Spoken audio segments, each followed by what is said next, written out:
that's why I say you don't see the world as it is, you see the world as you are. And so it goes back to the idea of consciousness. And what is consciousness? The ability to program yourself. And if you program yourself with the ability to see more, you will see more. Hmm. More will show up. Folks, this week's guest is Thomas Vu, an entrepreneur, venture capitalist, and quantum healer.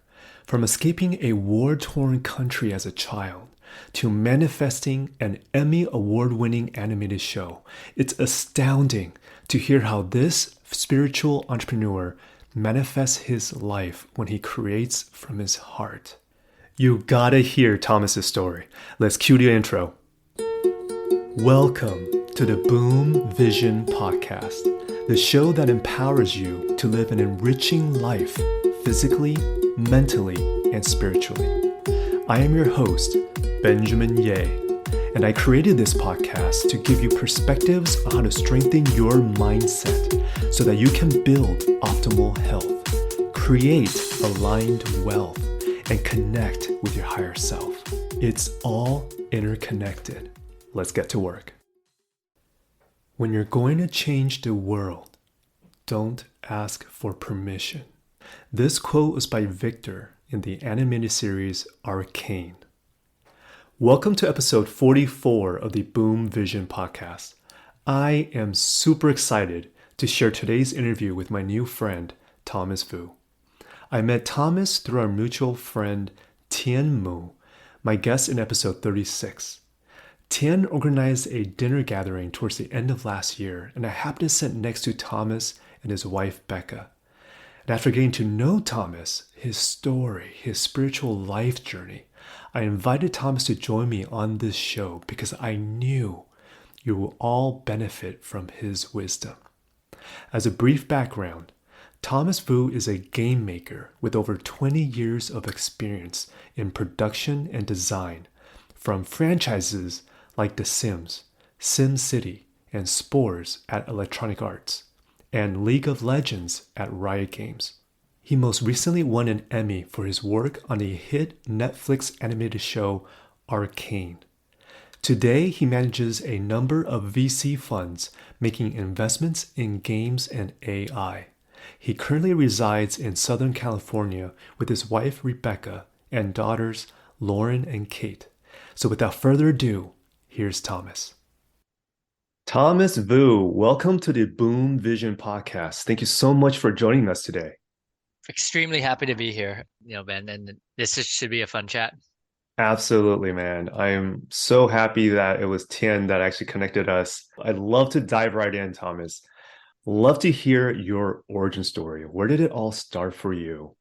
Yeah, I would describe as a very humble but adventurous upbringing, and I was born in 1978. This is something like 4 years after the Vietnam War. And so you can imagine the country being in a really chaotic state, and a lot of the formation of like what I would describe as modern Vietnam was happening. And my parents, they were from central Vietnam, and so they I think a lot of their wealth and their businesses were removed or taken away because of the sort of communist takeover. And so they wanted to get out of the country. And my dad, interestingly, he very much of a rebel. And the whole idea with this is that usually the at that point I was very young, and usually the man would escape and then he would elect wife and kids, right? And so my dad tried to escape a few times, and every single time he was captured and dragged back to Vietnam. And you know, thankfully, because oftentimes they would just execute them on the open seas. And so my dad was like, he was in jail and he was this fugitive, and he eventually escaped from jail too. And they were, I mean, he was set to be executed because I mean it was like the fourth or fifth time they caught him. And so he came back and he's like, hey, he escaped from jail and he's like, hey, we're gonna all go, like me and my mom. He's like, we should all leave Vietnam together, which is a very interesting thing because you don't usually bring children on those journeys. I was like probably two or three. So they bought a boat. They waited in the marshes. I think they waited like a day or so, and they finally got out of it. And they got to the boat, and they were like, he said, I mean, this is from him and my mom, but like literally like 100 people on the boat. When you see those pictures of boat people like pretty much falling out of the boat, like that's what, Wow. yeah. And you couldn't do anything. You couldn't tell them to leave, so my parents took all of them along with them, you know. Wow. And it was a crazy journey. So that's kind of how it all started. And it was really incredible because I think something like estimate of like 400,000 to 700,000 Vietnamese refugees died on the open seas, during that time. And I think 70% of the people didn't make it. So that means you had a 30% chance of surviving that journey. And the journey was to get to the Philippines. This is where there's an American embassy. And as you can imagine, the amount of madness on the open seas, everything from being attacked by pirates, they lost all their money. And everybody brought gold, as you can imagine. Like, they didn't Mm. they didn't bring dollars, they brought jewelry. And they lost all their money. The ship stalled for many days. People were dying of thirst. People were drinking the battery acid because they thought it was, water. Like just it was really wild to the point where I think there was like kind of debate amongst everyone whether people should be thrown overboard if they're dead or they should get a proper burial ground. Burial, once they get to their destination. But it was a miraculous journey because, the boat stalled out for 6 days. And luckily we encountered a Thai oil tanker. And there happened to be American servicemen on the oil tanker because, the Thai didn't want anything to do with refugees. They had their own, they were just trying to survive too. And it was very challenging. And so, but this American serviceman really took us in and took in the boat. And I lived in Thailand for 8 months. My sister was born in Thailand, so my mom was pregnant during that time. And then we went to the Philippines. Eventually, then went to the States. I lived in Houston. It's funny because I was in ESL early on, and I would describe Spanish as my second language after Vietnamese, and I made a lot of friends there. And then went to California, and I lived in Santa Ana. And like when I say humble beginnings, we lived in other people's garages. Like we didn't have enough, to have our own place. And so during that time, my parents were my mom was a seamstress, my dad was a mailman while he was taking college courses, and eventually he became a he got his electrical engineering degree, and he worked for the school district. And it was great after that. But my upbringing was quite adventurous, I would describe. And I kind of have it really sort of affected my outlook on life, which is like either my parents left me in Vietnam and I would have been a rice farmer or something, or I could have been dead on the open seas. And so I felt really blessed to be able to like have such an incredible journey early on. And so, growing up, my parents didn't let me watch television, but allowed me to play as many games as I want, which is awesome. And as long as I got straight A's, parents allowed me. And so, I fell in love with video games. I started playing during Atari 2600. My favorite games were like Yar's Revenge and Control and these awesome games. And I played every game like pretty much on those consoles. And then I became a big PC gamer. I grew up playing King's Quest and Day of the Tentacle and all these amazing games. And then eventually StarCraft and Diablo and whatnot. And so yeah, went to school, had a very normal high school experience. I played football, which was abnormal that back then for Asian kids, which was cool. I was like one of the only two Asian kids on the team. And so I sort of didn't really fit in any circles, at school. I was with the athletes a lot because I was in football, but I was also in all the AP classes. So I was with the chess club and the math club and I did like decathlon. And I ended up being salutatorian at my school, and then went off and went to UC San Diego, where I studied bioengineering and neuroscience. Really because my parents wanted me to be a doctor. And so that was a really fun experience for me. Again, like neuroscience and bioengineering were incredibly difficult majors. I just remember studying like 100% of the time. Like every moment of my life, every moment of time was in study. But what was weird is I ended up encountering people ask me all the time, like, how'd you get into like become a game maker? Like going from bioengineering, you know? Well, I was playing a lot of games during that time. Like I would miss midterms sometimes or get late to midterms because I was playing a game of StarCraft. Like it was pretty awesome. Like I was in like a hardcore match and I couldn't just leave my team hanging. But ultimately, I was in an art. I had like three minors, one of them which was art. In the art minor, what was really interesting was there was a guy who showed up from Electronic Arts. He was a producer there. Hmm. And he happened to be the son of the provost of the school. And he was doing a guest lecture and afterwards all my friends left, but I was like, hey, I want to really talk to this guy because I love video games. And what's weird is, like at that point I was playing two games. I was playing StarCraft a lot and I was playing The Sims a lot. Hmm. And so he happened to be working on The Sims, and so we just like connected on that. And then I pitched to him this like kind of crazy idea, which is like a cross between the Gathering and bioengineering. And he's like, "Hey, like, that's a really great idea. Like, you should talk to our teams." And one thing led to another. I jumped on the phone, had a 30-minute call, and they're like, "You want to join us as an intern?" And at that point, I had actually had an internship at Microsoft. Like, it was February during that senior year that I was in, and I was supposed to go to Microsoft to work on of all things Encarta. So Hmm. I was gonna work on Encarta at Microsoft. And I don't know if your audience remembers, but Encarta, it was like this transitional sort of encyclopedia. Like back in the day, it was like Encyclopedia Yeah, Britannica. You would have these like giant books, and then that's right. Encarta happened, which is like encyclopedia on the CD, like Right. rich media, and then after that, it was Wikipedia, right? So Right. so it was a really interesting thing. And so I dropped the Microsoft internship, went and joined EA. EA, yep. Started working on games like The Sims and SimCity, Spore.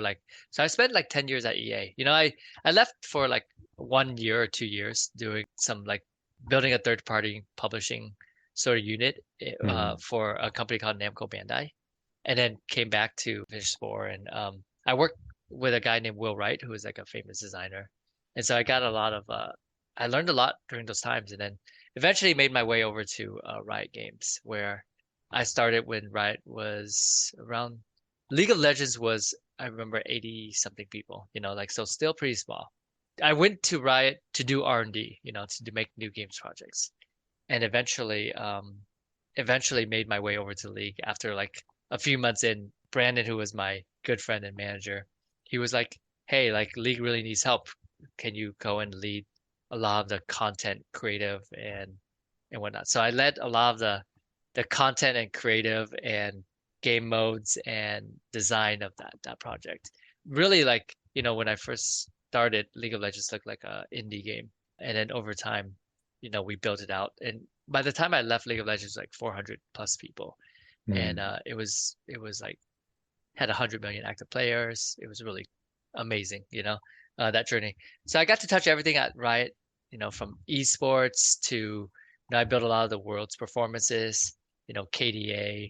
I ran a lot of the R&D projects, helped set that up, ran a team called Creative Development where we did R&D on creative, so a lot of the world building, a bunch of franchise development, and eventually out of that came a show called Arcane.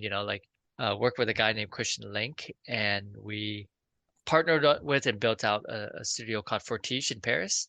And that show, is on Netflix. It's a show based on League of Legends. Uniquely, it's a big show, 6 hours of theatrical level animation. It's very mature, so if you have kids, like I wouldn't let them watch it unless they're 14 and older. It's a pretty mature show, but I learned a lot during those times, like going from being a game maker to a filmmaker. And now I'm like out and I left Riot about a year and a half ago. I raised a couple of funds. And so doing more investments and building a bunch of things too, of course, like, both startup and on the investment side. But I look back and it's been a really wild journey, like in my 40s now. I have two kids, two daughters, 10-year-old and 11-year-old, Kate and Lauren. We live in LA with my wife, Rebecca. And what's amazing as I look back, and it's such a insane magical journey, like I think about like where I was as a kid growing up. It all feels not real. It feels Mm. super, super like did this really happen, like, and that's like the sort of TLDR version. Like the details have been so interesting and mystical for me personally, like looking back, if it really feels like a fairy tale. Wow. Man, I'm just getting the chills listening to you, Thomas. It's almost like you had all these different side quests in terms of all interlinked into your main quest right now, Like I'm just curious when you're talking about, your early journeys of your family having to go through what it went through, do you have recollection or memory imprint? Because you were saying you were like what, either two or three at the time? I came to America when I was 4, so it's got to Or be 2 or 3 at the time. Yeah, I don't have yeah. a ton of memory. I tell people this all the time, and this is like for all the parents out there. There's a famous saying from the Jesuits. They would say, "Give me the boy for 7 years, and I'll show you the man." And I really believe that, for the first 7 years of a kid's life, they're empty vessels. Yeah. And so that's like when they're least programmed. This is why after 7, a lot of our education system is rote memorization. Like you kind of have to habitualize and memorize things like over and over to get it inside because your cup is filled at that point, your vessel is filled. And Mm. so as a kid, although I don't have like memories of the experience, I would say like it's in there, right? It's in there subconsciously. It's like I was an empty vessel, but I experienced like a pretty wild journey during that time. And who knows, like subconsciously how that sort of affected my life and my reality, right? And so, yeah. Okay, so I just have to ask, from a fellow gamer to another gamer. I'm just curious, random question here, but I'm really curious. What is your all-time favorite console game, and what's your all-time favorite PC game? PC is easy. So my all-time PC game is Diablo 2. Like Mm, to the point where when they remade the game, I'm still playing it. So they relaunched Diablo 2. It's called Diablo 2 Remake. I put it another like probably 1,000 hours into it, like in the last year. Yeah.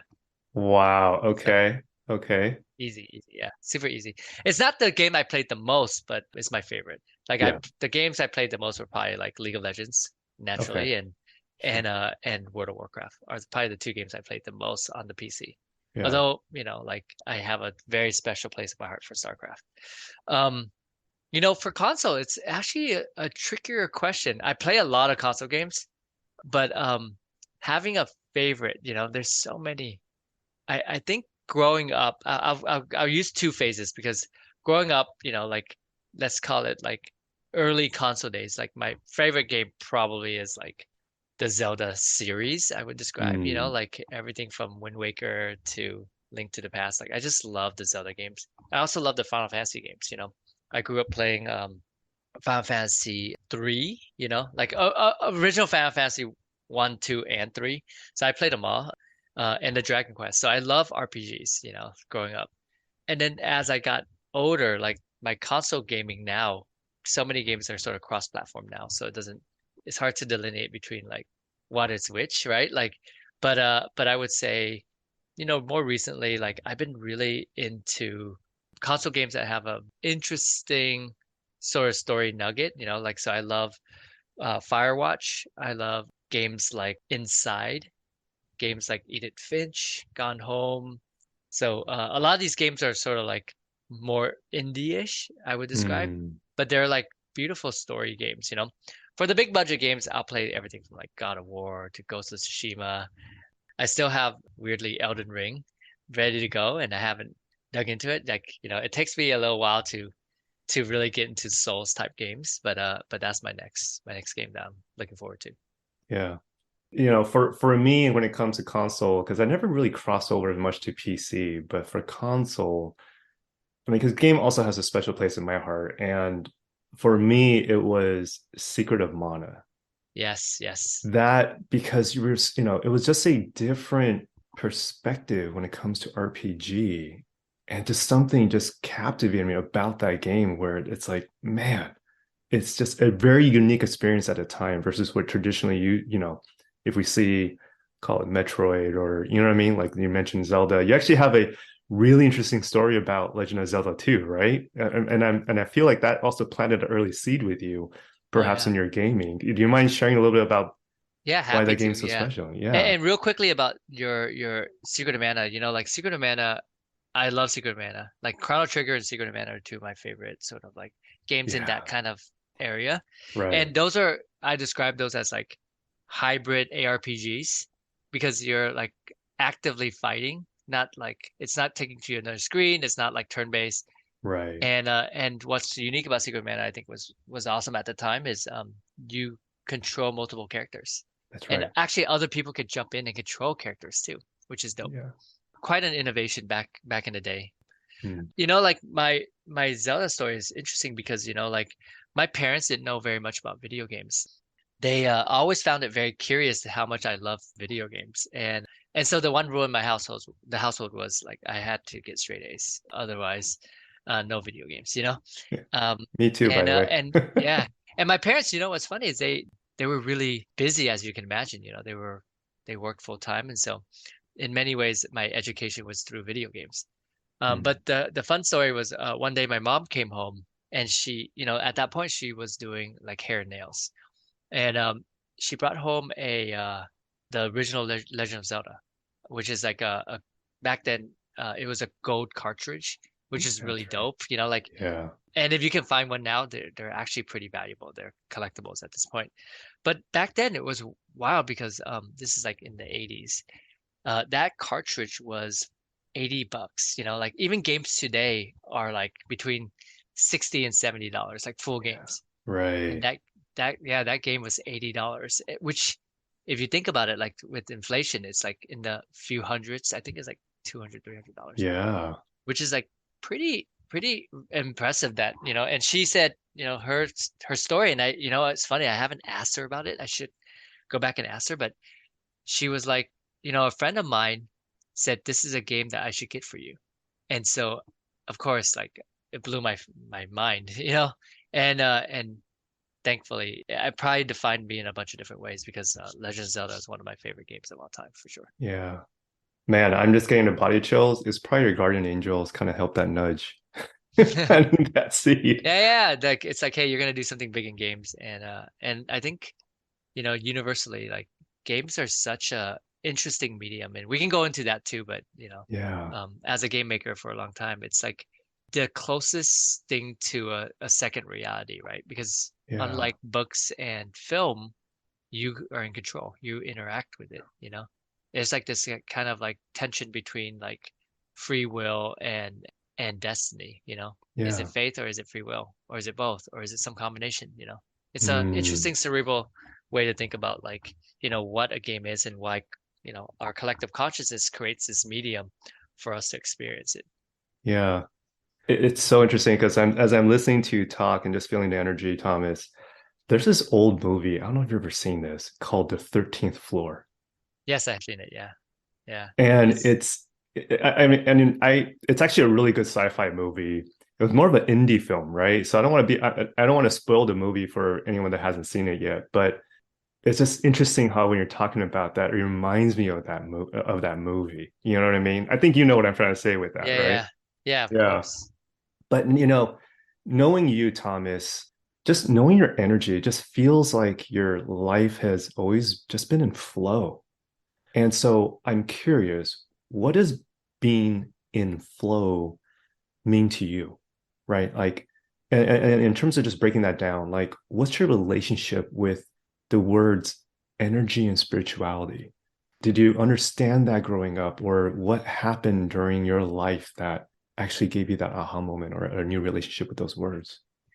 Yeah, for me, my life weirdly, when I think about it, when I look back, I've had somebody ask me this question before, and it seems really fuzzy to me when I think back at it. Like to the point where when I think about like what happened, and I can remember the details, but it just doesn't feel real.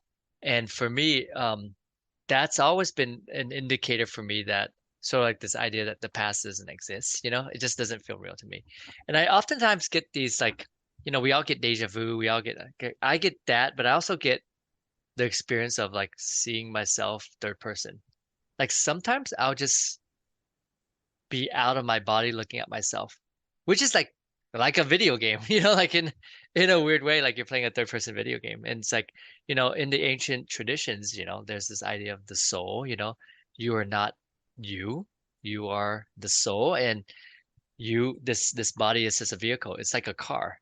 And at some point the car is going to, car breaks down, car has ages, car gets old, and then you get a new car, So there's like, ancient many ancient traditions talk about this, and actually like both Eastern and Western traditions have the idea of the soul, which is cool. And so there's always something like more and beyond that I felt as a kid. I felt there was something beyond the things that I could see, if you think about just reality in general, we can see and perceive 0.0035% of what's out there, which is an infinitesimally small number if you think about it, right?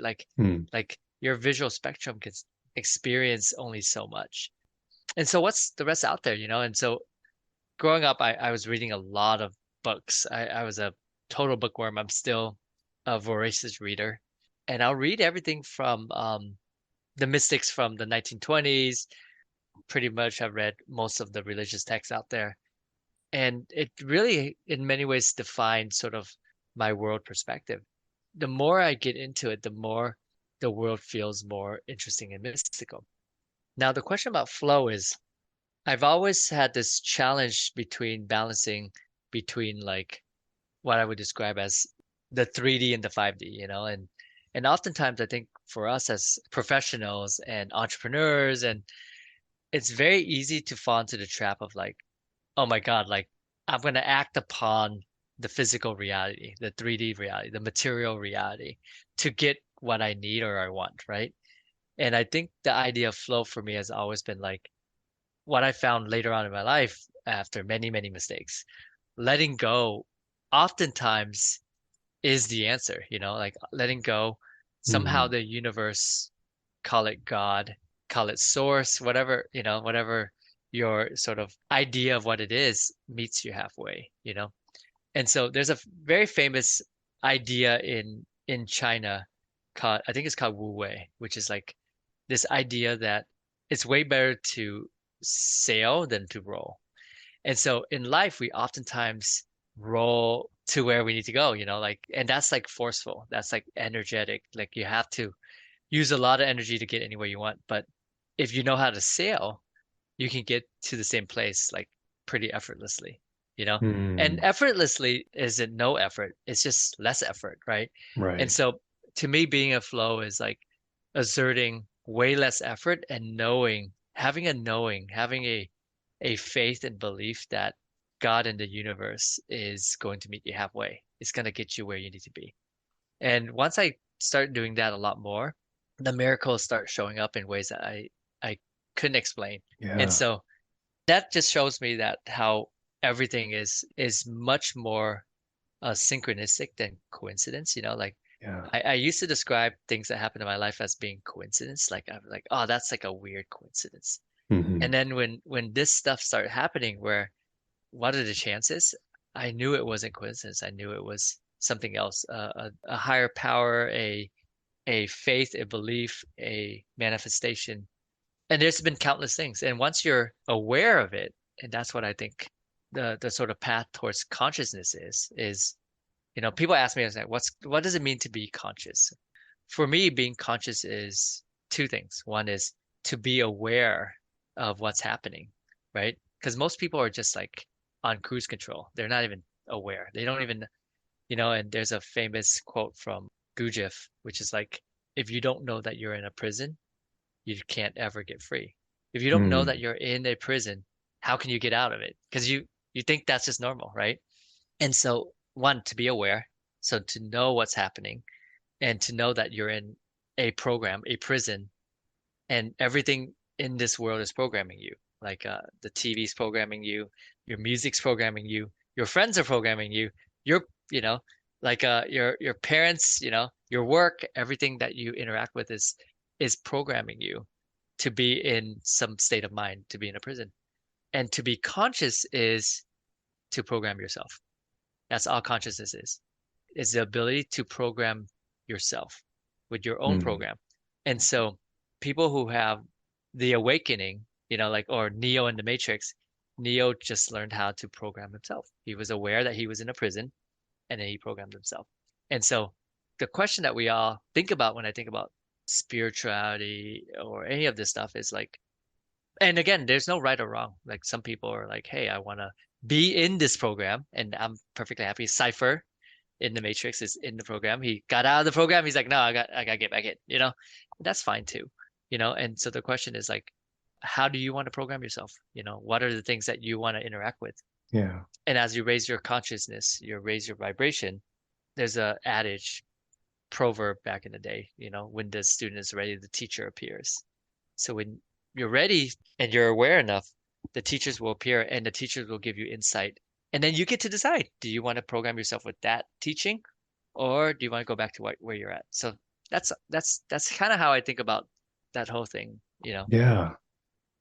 Man, so I totally resonate with that, Thomas, because this is one of my recent coaching calls with a client where I use very similar terms where it's like, the program you have in your subconscious, that's where I call it SOS, subconscious operating system. That's where the program is being installed, right? And you get that observation the first 7 years of your lives. The question is, do you upgrade that or do you keep it in the same 1.0 version?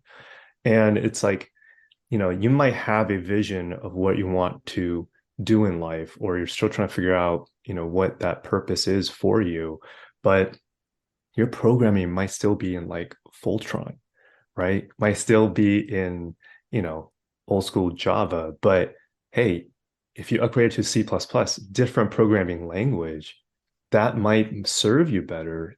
But it starts with the first point you mentioned, which is awareness. Is that a programming you have, metaphorically speaking, serving you? And if not, then the next step would be, well, what can you do to upgrade it? Doesn't mean to delete it because it served you to your life into a certain point, but then what can you do to upgrade it to better serve whatever direction you want to go, right?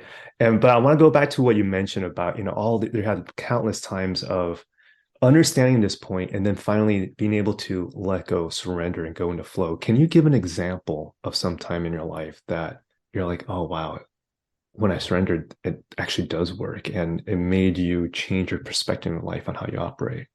Yeah, there's been so many moments. And like the example I like giving people is like when you grip on anything too hard, like a baseball bat, or if you play golf, like if you grip too hard, like your swing is gonna be off. Mm-hmm. And you see this all the time with athletes. Athletes are incredible at going into like these incredible flow states. When you watch like basketball player, just like say Kobe doing like he scored like 80 points in a game, 82 points or something like that. Like you watch him, he was just like it was effortless. It was as though there's a famous quote from Larry Bird. I think he said Jordan was like I think scored like 60 some points on the Celtics back in the day, and Larry Bird's like he literally said on the court God came down and took over Michael's body or something like defeated us. I don't remember the quote Mm. exactly, but if you think about it, right, in the Western traditions, we're made in God's image, and so we have the divinity of that spirit of God. And if the universe or God is everything and everywhere, created in perfection, then when Michael Jordan was doing his crazy feats, that literally was God. And oftentimes, in our traditions, like it's very interesting. Like we see something amazing like a Kobe Bryant or Michael Jordan do incredible things, and we start to say how great they are, and we worship them. And the sort of idea of flow state is that you are now tapped into the Godhead. You're tapped into the universal energy, and that literally is God performing, on your behalf, Mm. doing incredible feats. And so throughout history, you see this all the time, people doing outrageous, like superhuman things is because they're in that flow state. Mm. They're in the Godhead, the God state. And again, humans always do this. We always, and oftentimes when somebody does that, somebody does something amazing, what they're doing is they're pointing to God. They're pointing to the universe. They're saying, "Hey, look, that's not me, that's God," right? You see this with athletes all the time. They're always pointing to this guy, right? And then we worship the athlete. We worship the finger. Because the idea of Mm. the universe and God is just so big and so huge that our human minds can't even wrap around it. It's like it's like if an ant lived its whole life on a tree stump, does it know anything about the tree? Does it know the majesty or how amazing trees are? It can't. That's us. We're living like ants in this grand cosmic play, and there's no way Mm. we can comprehend the rest of it. Mm. Because, for us, we don't see the world as it is, right? We see the world as we are. And there's this famous allegory. I don't know if you know the allegory of the cave from Plato. It's a fantastic allegory. So in the Republic, which is like a very, very old play, Plato has this scene where it's three prisoners. They grew up their whole life in a cave, but they're facing the back of the cave. Like so they're facing at a wall Mm. their whole life. And behind the prisoners is the fireplace, like a fire.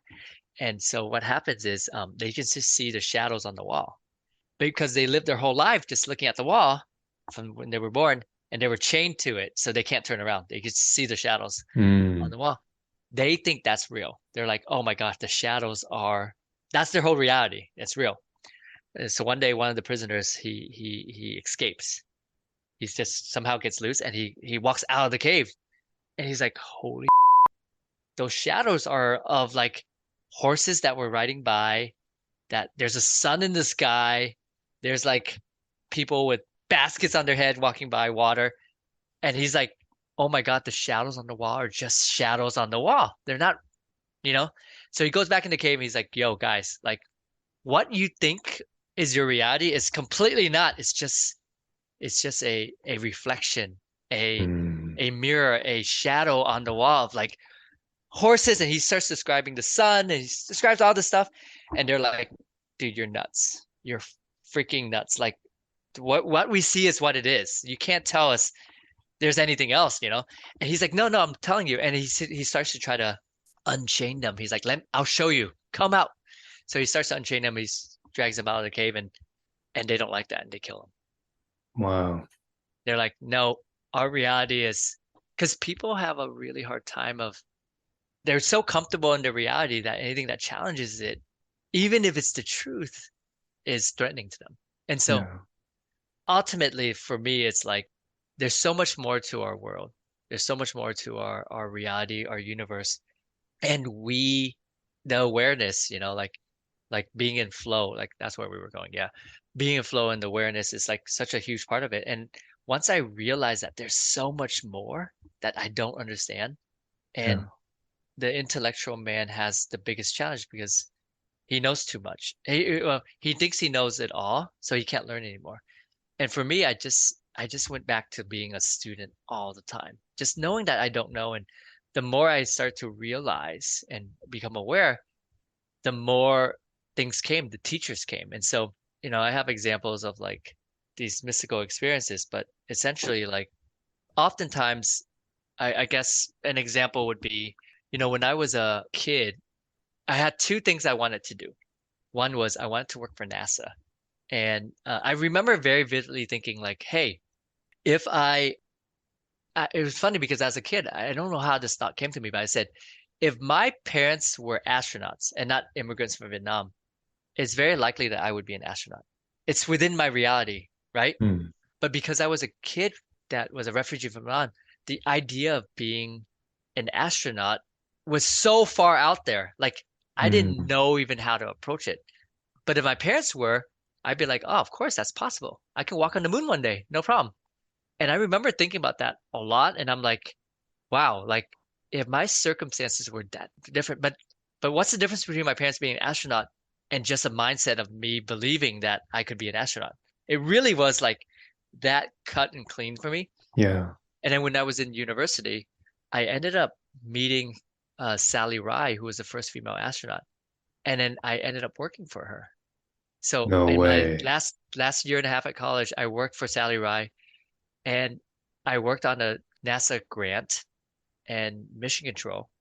So I was a mission controller at this facility in San Diego that was funded by NASA, and I worked with the astronauts on ISS to take pictures of the Earth. And so government agencies and universities would send coordinates back. This is back in 99, 2000 to me, and I would get on a phone call with the astronauts on ISS. They would position their cameras and I would take pictures. And so you can find those pictures if you have a Google device and you just let the Google device, like a Chrome device, just let it Hmm. run. Hmm. You'll see my images. It's called EarthCam. Like, and so I didn't become an astronaut, but I got to work with astronauts very closely, with Sally Ryan, the astronauts on ISS, to take super high res pictures of the Earth. And so that's in a way like kind of what you talk about flow state. Like if I like kind of like force myself to be like that, like maybe it would never come to fruit, but the universe gave me that weird sort of synchronicity. Yeah. And when I look back, I didn't know it was synchronistic until I understood. And I'm like, oh wow, my subconsciousness wanted that experience, and that experience appeared for me in some form. Yeah. And that was really interesting. And same with, by the way, with the movie, the TV show. I always knew that I was going to make a TV show or a Hmm. movie. I became a game maker, and what's interesting is Riot Games is the only game studio that's built their own internal, not licensed, not doing it externally, internal film and television division, and I ran it. And so Hmm. Arcane was a manifestation of that happening. So of all the game studios and all the IPs out there, Riot was the only one, and I happened to be the one that ran it and then created Arcane. So as a kid, I wanted to make a television show or a movie, and that Hmm. happened too. So that's the universe, man. That's flow state. That's the Yeah. teacher coming to give me the thing I needed when I needed it. So Thomas, since you mentioned the word manifestation, why don't we touch on that? Like you mentioned about the Arcane, which is an amazing TV show on Netflix. You've also climbed Kilimanjaro, right? Like, what does manifestation mean to you? And how did you strengthen your ability to manifest Hmm. over the years? Yeah, that's an interesting question. Like to me, like we can never fully understand like what manifestation is. Elon talks about this reality is like probably a simulation. It's like he said 1 in a billion chance that this isn't a simulation. And there's like amazing work from like this guy named Donald Hoffman who talks about like the idea that this reality is simulation and the only thing is consciousness. And I was a big student of like everything from Schrodinger's cat and the observer effect. But more and more we understand is that everything in this reality is probabilistic until consciousness interacts with it. You know, Hmm. Electrons, protons, atoms are in a state of potentiality until there's a consciousness that's into it. And what's interesting is that the ancients understood this. There's a famous saying, which is like, if a tree falls in a forest and no one's there, it doesn't make a sound. Hmm. Like it's all probabilistic until there's someone there, right? Same with koans. I don't know if you ever research koans, but they're amazing. There are 22,000 koans. They're these riddles, and to be a Zen master, you need to get to like 6,000 of them. You need to be able to answer 6,000 of them. And if you answer 22,000 of them, you can get to the very end. And the koans are designed to disassociate your mind from reality so that you can understand the true nature of reality. And Hmm. it's mind blowing. Like, and they're really hard. They're like, because we were brought up with Newtonian physics, and most of us didn't learn quantum physics, right? It's a relatively new field. But with Newtonian physics, and I oftentimes think about our reality as being like creation of our subconsciousness. And it's like the movie projector, right? It's the prism from source. Like if you read Diary of a Yogi, he talks about this, as source light. But our reality is a creation of our subconsciousness from that perspective. And so if you think about all those things I said, whether it's observer effect or the tree falling in the forest, That's manifestation. That's like the idea that everything is projected from you. And so if you were born and you grew up believing a certain thing, your reality is that thing, right? Because that's a projection of your subconsciousness. If you grew up and you believe in Newtonian physics, your world is defined by Newtonian physics, which is like everything from like the what we see, the material world, let's call it. But if you were to grow up, if you were taught and programmed to believe in the mystical, your world would be much more mystical. It's just a projection of yourself, remember? Like, so that's why I say you don't see the world as it is, you see the world as you are. And so it goes back to the idea of consciousness. And what is consciousness? The ability to program yourself. And if you program yourself with the ability to see more, you will see more. Mm. More will show up. And so there's like a really cool experiment. There's like they took these cats essentially, and they're twin cats. One cat, they put him in an environment with just horizontal lines, and the other cat, him in an environment with just vertical lines. And then they put the two cats together in an environment with both, and they couldn't see it. They literally couldn't see, like the cat that's only were could see horizontal lines, couldn't see the vertical lines, right? And that's human, like if and this actually, by the way, this they've done this experiments with humans too, which is wild. They back in the day, humans couldn't see the color blue. Many languages don't have blue as a word because Hmm. they never named it, which is weird because in nature there's not a lot of blues. You see a lot of greens, you see reds, and you see blues, like you can say like, oh, the sky is blue or the ocean is blue, but it's actually a darker dark. It's just like how you think about a darker light is the Mhm. sky or darker. And so they've done tons of experiments with this. It's really interesting. They took a tribe in Africa that they don't have the word for blue. And so they showed them a bunch of colors and they couldn't see the blue. It all looked the same to them. But they had like 100 different ways to describe green, like minty green, and like you can imagine. And and they were able to like see these greens that we can't perceive. And so what does that say? That says that when they were programmed and they were named, they were able to name like a specific color, they were able to see it. And so in many ancient societies, they didn't have the color blue until they invented the dye blue, and then they had to rename it. In Vietnam, we don't have the word for blue. We have two words. One is sun, which is green. So sun lakai is nature green, like, or green from a leaf that's green. Like, Mhm. so that's our green. And then sun, I don't know what the other one is, but it's a different sun, which describes the ocean but it's still the same word because that word came later.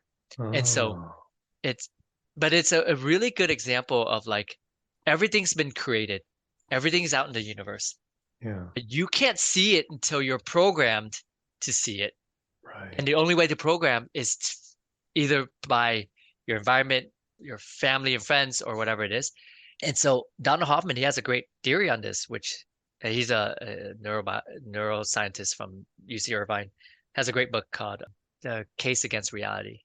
And he talks about this, and he talks about this idea that evolution and survival is you only see the things that are useful for your evolution and survival. Everything else is discarded, including things that are like as obvious as straight lines or horizontal lines or vertical lines for those cats, right? Like, and so that's manifestation. Manifestation is everything's there, Hmm. and your input, your interface to it is the only thing that creates it from reality because it's already there. You can't see it until you're ready to see it. It's like where you put your attention to, right? The energy towards Yeah, is what comes yeah, becomes your reality and what you manifest, right? yeah. And so I think this is a great segue, Thomas, because I also know you're a very avid and habitual meditator.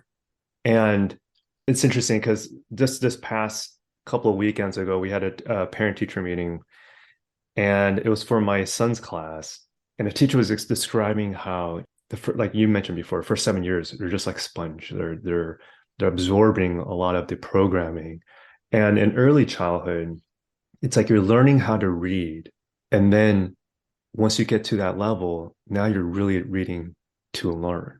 And why I'm mentioning this, Thomas, is because when I think of meditation, it's a similar thing. You have to learn how to meditate first. And then once you get to that level, then you're really meditating to learn about yourself. And so I love to hear what was it about meditation that prompted you to incorporate that into your life? And how has it transformed your life? And what do you think is one thing people, the general public, might misunderstand about meditation? Yeah, I think for a long time meditation was like almost like a bad word. Like I think what's weird is that in Western Judeo-Christian is like, oh, you meditate, that's like meditation, that's like weird and woo-woo and whatnot. But now meditation is kind of like cool and interesting and but I think a lot of people think meditation is like it's only for calming your senses and calming your mind. And that's fine because it does do that. Like that's some positive things, you know. But meditation is so much more, you know, like in ancient traditions, like the Tibetans, they see meditation as like their version of going into outer space, but they instead go into inner space, you know. In the same way we fund the NASA astronauts to go into outer space, the whole Tibetan society funds their monks to go into inner space. And what's interesting is that as you go into inner space, you can imagine the further you go, the more you'll discover. And so, like many things in life, you know, what's simple doesn't mean it's easy. And so meditation is very simple, but incredibly hard. You know, when I first started meditating, I had a Buddhist monk, a Zen master, who was with me for like 2 years. And he sat with me for 20 minutes a day. And after 2 years, he said, Thomas, you are the worst meditator I've ever met. He's like, you really cannot meditate. And it's because my monkey mind was crazy. You know, like I was running these Mm, big teams and it was just like a maddening experience for me. You know, I discovered meditation again a few years after that. And I went on essentially a retreat, you know, where I was doing like 5 to 6 hours of meditation a day. It was guided meditation. And the first 2 or 3 days, my body, it was at a Joe Dispenza retreat, actually. mm, Uh, my body rejected it. Like my body didn't want me to leave it, you know, because and if you think about it, like it makes sense, you know, your body and your ego is all about yourself. You know, the ego is the I. It's all about you. And when you're like, no, I want to disassociate from that, the body and the ego were like, no, like well, I'm going to make it really hard for you. And so I had all these pains, everything from like itches to tickles to like everything. It threw everything in the kitchen sink at me. It made me super sore. And I'm like, I'm just sitting there. How can I be so sore? It's not like a workout. But your body is like, no, every system was like, don't let Thomas like go to the other side.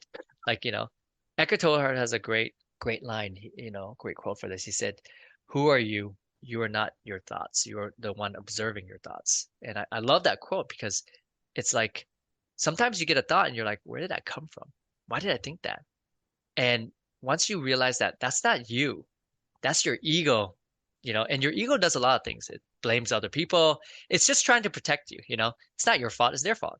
It's everything, you know, it's always trying to protect you and your sense of self. Let's say almost every ill we have in this world is because of the ego. Because we're selfish beings, you know. We're all and I think what meditation does that's really magical is it really helps you tap into and understand that that's not you. That's a construct that was programmed into you. The moment you were born, you were given a name, and that's when the ego starts. Now you're separate. It's the I, right? And so what meditation does is it really gets you into a place where you realize that there's so much more than just your ego. And the first 3 days that I started to do this, it was so hard. I wanted to give up. Every single thing that was firing in my mind was telling me that I should quit, I should do this. But once you get to the other side, it's really magical. And the best way I would describe it is like, you know, you have something like a 50,000, 60,000 thoughts a day. Most of those thoughts you can't even remember because it's in your subconsciousness. So you're just firing off thoughts. And the vast majority of those thoughts are negative. They're everything that's judgmental. It's all subconscious negative thoughts. And so what meditation does is this. One, it clears those thoughts. So you're not in the deep states of meditation. It's quiet. It's really, really quiet. And when you see thoughts come into your mind, you're there to watch those thoughts. You're not those thoughts. You realize you're not those thoughts. It's like watching on an overpass of a bunch of cars driving on a freeway. You're Mm. just watching those thoughts go by, or watching a riverbank with just like leaves that, and you're like, oh, that's an interesting thought, you know? Once you get really good at this and experience, you realize that you can clear all those thoughts so that the lake of your mind is still. It's not being pelted. Okay, now let's connect it back to manifestation. If you are, if every thought you have subconsciously is the thing that's creating your world, remember, you are not, you don't see the world as it is, you see the world as Hmm. you are. That means that every subconscious thought is creating the incoherentness of the world. Tons of just random stuff happening because you can't even control your thoughts. You're Mm. just manifesting all the craziest things out there because 50,000 thoughts are happening every day. Yeah. Now imagine if you can clear all those thoughts. So it's a calm lake. And imagine if you can use a single thought of what you actually want in full consciousness and awareness to create coherence and create a single thought, a single idea that can vibrate and touch every atom in the universe to create the reality you want. Wouldn't that be amazing? So, Absolutely. so that to me is what meditation does. It's a reality creation device to program your consciousness. It's the ultimate way to program your subconsciousness, and that is ultimate consciousness. To be ultimately conscious, remember when I said earlier, consciousness is just the ability to program yourself and not have other people program you.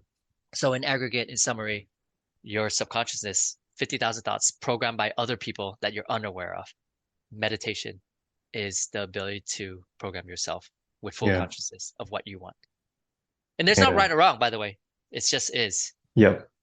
Yeah. I love that. I love that. And, it's really interesting, Thomas, because as I was meditating in preparation for our interview, the imagery I get as how meditation is linked and connected with manifestation it's a different analogy. So it's almost like imagine you're in this classroom of 10,000 students and you're trying to get the teacher's attention. And you can raise your hand, you can try to yell at teacher's, name, but guess what? There's 9,999 other students that also try to vie for teacher's attention, right? But if all of a sudden it just quiets down and there's that silence, and now, even though you're in a big room, you're the only voice talking to across the room to the teacher, saying, Mhm. hey, this is what I want. Yeah. Then the Yeah. teacher gets that and say, okay, there's clarity in that. And so, you use the analogy of the calm lake, and in a very similar form, it's like, how do you expect whatever you practice, God, universe, Gus, right? Or whatever it may be, but how do you know and have clarity of what is it that I want to manifest? Think of like just quiet auditorium where everyone else is also staying silent, but your voice, your energy, your frequency projects in a very distilled and with clarity to Mhm. allow that to happen. Otherwise, you're thinking, I'm having the thoughts, I'm reaffirming, but it's not happening in my life. Why is that? Well, guess what? You've got 9,999 other, folks that are just kind of projecting thoughts too. But to Yeah. your point, that's one step. And that's what I meant by you learn to meditate, then you meditate really to learn. And Yep. felt that Yep. vibration. So I just wanted to share Yeah. that. Yeah. No, I think it's very similar. Yeah. I think of it like that, but maybe another way to think about it is like instead of 99 students yelling and you can't get your voice through, it's you as the one student telling the teacher 99 things. Mm. And the teacher's like, what do I do with 99 things? How do I make that work? It's all Right. conflicting. Like you tell me you want sandwiches for lunch, but also pizza and also like you hate that other person and also you want PE and Yeah. but with meditation, you tell the teacher exactly what you want in clarity in high def. Yeah. I get it. I get it. I You get think it? where I was coming from with that Yeah. is it's also to the point you made earlier about you are not your thoughts. Yeah. So to be able to disassociate from that, it's almost that mental image of like, wait, those aren't me. Yeah. That's a different voice. You know what I mean? So that's where I Yeah. kind of, I think Yeah. Yeah. what No, yeah. came to me from that. But I get we're saying the same thing, just in Same thing. a Yeah. No, different, yeah. and I'm not saying you're wrong. I'm saying that there's multiple ways to look at it That's right. That's right. because the collective awe is like that. It's like Yeah. the ego is not you. And so it's like those other students, right? Like Yeah. Yeah. if you think about it, right? But it is you at the same time. So that's the paradox. Yeah. So you have to think about like reality as like a paradox in all ways, you know? Mm, And paradoxes are really hard to wrap your mind around. yeah. So Thomas, there's this quote I really want you to share because I remember you mentioning it during that first dinner, but also in a different interview, which is the mind can only build new things with old bricks, but the heart can build things that no one has ever seen before. Can you tell me a little bit about was it a download? Where did you hear that quote? What does that quote mean to you? Yeah. It was actually from a book by this guy Zelam. It's a book called Reality Transurfing. Mm, And it's I love this book. It's very advanced. It's written by this Russian guy, so it's translated. So who knows if the quote is super accurate, but I think it is. But the idea here is that when most of us are in our minds, in our head, in our logical heads, and we're all about pattern recognition. So we see what's there, and then we put the pieces together. So that's what it means. Like the mind can only build new things with old bricks. And so we're constantly like, oh, this and this fit together is this thing, right? But if you think about it, like your mind is so limiting. If I said come up with a new color, you can't. It's impossible because your mind can only see what's already been done, mm, right? Like until I show you a new color, it's not in your reality. This is, I mean, we talked about the eye thing, right? Like you couldn't mhm, see blue, but the heart is magical. And in our material reality, the mind has sort of full dominion over the heart. It's caged the heart. And it's just a program that we grew up in, like we grew up learning that love hurts. A lot of our higher, let's call it like energy centers or chakras or whatnot, have been closed off because we're really focused on the lower chakras. We're focused on typically like survival, desires, reputation, ego, that type of thing, fame. But our higher functions have been closed off. And so one of the biggest ones is the heart. The heart is sort of the gateway between the lower centers and the higher centers. And the heart is, we close it off because, we're told love hurts, as a kid. And so for the ancients to gain full ascension, you have to unlock the higher centers, the heart, the throat, which is like speak your truth, the third eye, which is like see beyond the veil, and then the crown, which is like worthiness. And so to do that, where attention goes, energy flows. So all of our mhm. attentions, 99% of the people out there, 99.9999, right? Focus on the lower center, survival, desires, reputation, that type of thing. And so if you focus all your attention there, all your energy is stored there. So how do you push that through, And so the heart is the access to the all-knowing. So as young people, we were told the following and we forgot about it, which is like, know it by heart. What does that even mean? Know it by heart, right? Mm, Like if you think objectively, that makes no sense. Or home is where the heart is, or it's a work of heart, it's a work of art, right? Or where's the treasure chest? In the chest. The treasure is in the chest. So we've been given these clues as when we were kids, and we thought, oh, that's cute, and there's like tons of them. The heart has brain matter. The heart thinks, but it's not allowed to think because the mind literally cages the heart.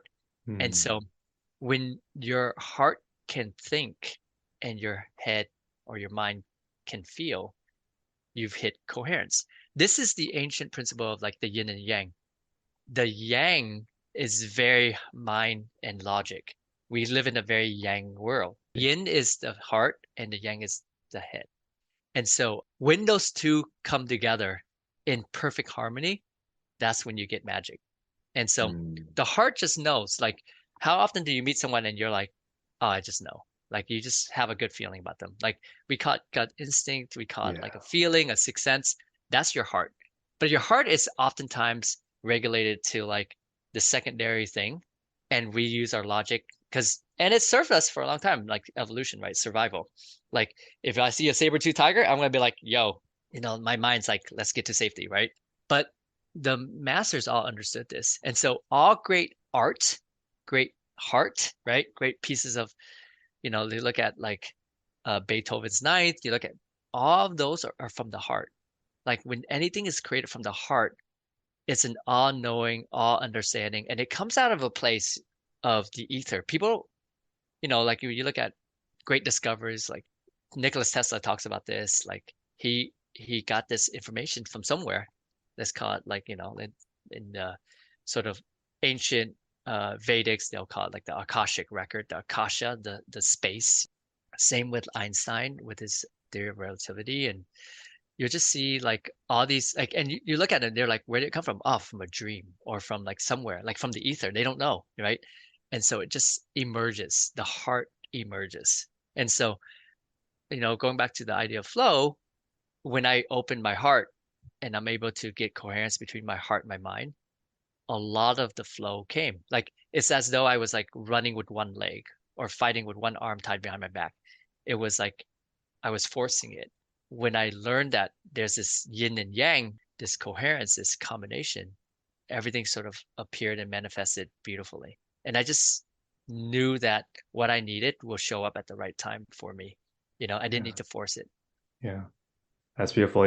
What you share reminds me of that Albert Einstein quote where it's like, I believe in intuitions and inspirations. I sometimes feel that I'm right. I do not know that I am.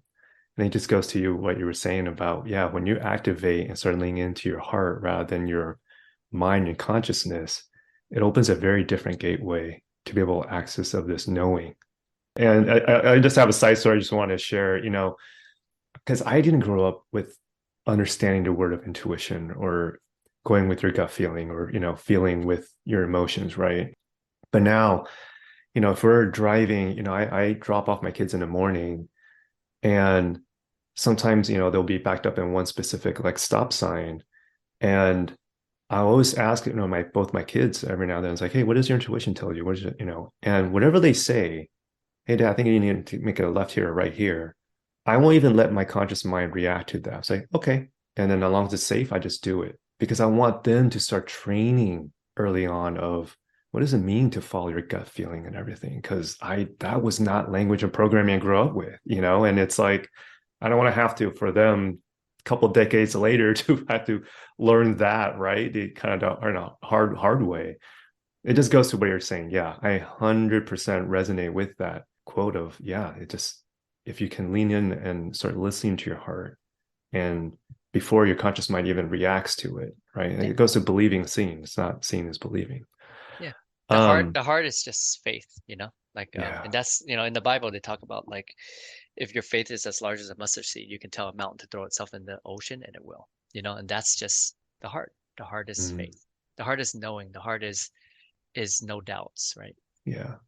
Beautiful. Beautiful. So, Thomas, in wrapping up, there's a question I always ask my audience, which is if the DeLorean was real and a time machine exists, if you can travel back 10 years ago, was your spiritual awakening before then or after then?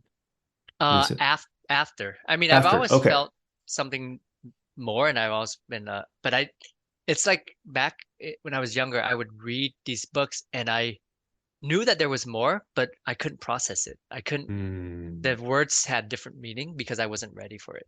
Got it. Got it. Okay. So let's say if you could travel back 10 years ago, Mhm. what would be one thing you would share with your younger self? Yeah, you know, there's so much I would share. I think what I would share with my younger self, and I've been asked this question a few times, so I want to give you like a different answer Hmm. than one I've given before. I would share with myself. I think what I said before, I think is really something that I would share with myself, which is like you don't see the world as it is, you see the world as you are.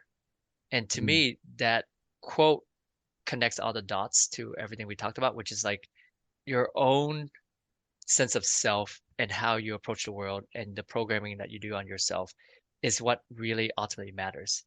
And so Hmm.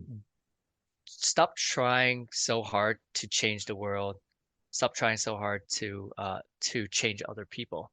If you work on yourself and you change yourself, your subconsciousness will reflect back to you the world. And I've seen that with everyone from my relationship with my parents, my wife, my daughters, my friends, whatnot in the world. And it's like the outer world is subservient to the inner world. And so to become the ultimate person you could be that aligns most closely to your higher self is mind, body, spirit. Work on those things. Like become the ultimate version, the apex version of those, and everything will work out. And so your thoughts really matter. Keep your thoughts pure because it's subconscious, And if you work on yourself and you work on your inner self, you will see the world in a very different way, a magical way. And the world's full of magic. It's like way more magical than we can imagine. And I've just seen that I see that more and more now than ever before. And it's really true when the student's ready, the teacher does appear and the teacher brings incredible magic, incredible things that didn't exist in my reality before. Yeah. Yeah. Beautiful, man.